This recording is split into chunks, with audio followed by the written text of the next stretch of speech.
saya dengan Natali Reda Beatrix Saragi dari kelas E26 Universitas ASA Indonesia dengan NIM 23104115811. Video ini saya buat dalam memenuhi tugas UAS dari mata kuliah Manajemen Pariwisata dengan dosen Ibu Hairani Tarigan MM. Dalam video ini saya akan menjelaskan studi kasus tentang sebuah desa wisata yang mengalami lonjakan wisatawan, tetapi mulai muncul konflik antara masyarakat dan pelaku wisata di desa tersebut. Tugas saya adalah mengidentifikasi dampak positif dan negatif dari perkembangan pariwisata di desa tersebut dan usulkan strategi mitigasi yang berkelanjutan.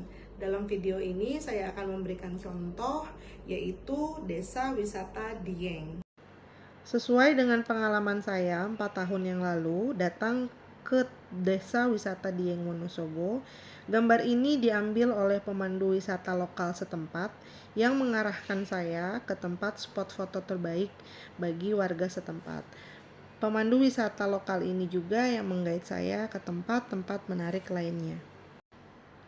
Identifikasi dampak positif dalam perkembangan pariwisata Dieng ini sudah dipastikan adanya peningkatan ekonomi lokal, terutama saat acara tahunan seperti Dieng Culture Festival menciptakan banyak peluang kerja dan usaha seperti homestay, pemandu wisata lokal jasa guide, atau warung makan yang biasanya dinominasi kentang-kentangan, di mana kentang adalah sumber alam dari desa Dieng yang sudah cukup terkenal, hingga oleh-oleh carica atau kerajinan batik khas Wonosobo.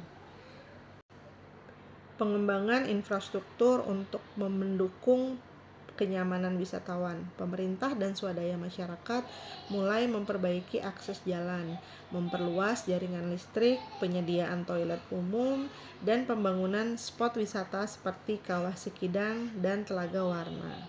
Pelestarian budaya dan lingkungan masyarakat mulai sadar akan pentingnya menjaga tradisi lokal, seperti ritual ruatan rambut gimbal yang menjadi daya tarik utama wisata budaya Dieng. Dampak negatifnya adalah yang pertama, adanya kerusakan lingkungan. Volume sampah meningkat drastis, terutama saat ada acara besar. Kawasan seperti Bukit Sikunir dan Telaga Warna mengalami overcapacity, dan beberapa sumber mata air alami mulai tercemar karena banyaknya pengunjung. Lalu, konflik sosial antara warga dan pelaku usaha. Adanya ketimpangan antara pelaku usaha lokal dan pemilik modal dari luar daerah yang menguasai banyak unit homestay atau fasilitas wisata lainnya. Ini menimbulkan kecemburuan sosial dan potensi konflik lahan atau sumber daya air. Begitu juga dengan komersialisasi budaya, beberapa tradisi seperti ruatan rambut gimbal contohnya mulai dikomersialkan berlebihan dan kehilangan makna spiritualnya, menjadikan sekedar tontonan turis saja. Lalu juga perubahan pola sosial dan gaya hidup, di mana anak muda di Dieng cenderung meninggalkan pertanian kentang dan carica, lalu beralih menjadi influencer pariwisata atau membuka kafe kekinian yang tidak selaras dengan budaya lokal. Dari dampak positif dan dampak negatif yang tadi saya jelaskan, ini adalah strategi mitigasi berkelanjutan. Yang pertama adalah pendekatan kolaboratif dan partisipatif, yaitu membentuk forum komunikasi desa wisata Dieng yang berisi tokoh adat, pemuda lokal, perwakilan pelaku usaha, juga pemerintah desa. Forum ini rutin bermusyawarah untuk menyampaikan keluhan, mengevaluasi program wisata, dan menyusun solusi bersama. Yang kedua, peraturan desa tentang tata kelola wisata. Pemerintah desa dapat membuat perdes yang mengatur zonasi wisata, batas kepemilikan usaha oleh investor luar, prioritas pekerja lokal, dan kewajiban CSR lokal bagi setiap usaha wisata yang beroperasi di Dieng. Lalu, untuk strategi mitigasi berkelanjutan yang ketiga adalah mediasi dan resolusi konflik oleh tim independen. Tim ini melibatkan tokoh masyarakat netral, akademisi pariwisata dari luar Wonosobo, dan perwakilan pelaku usaha. Mereka menerima pengaduan masyarakat lewat sistem pelaporan terbuka, serta memediasi konflik seperti sengketa lahan atau eksploitasi kerja. Yang keempat, pengembangan usaha wisata berbasis komunitas atau CBT.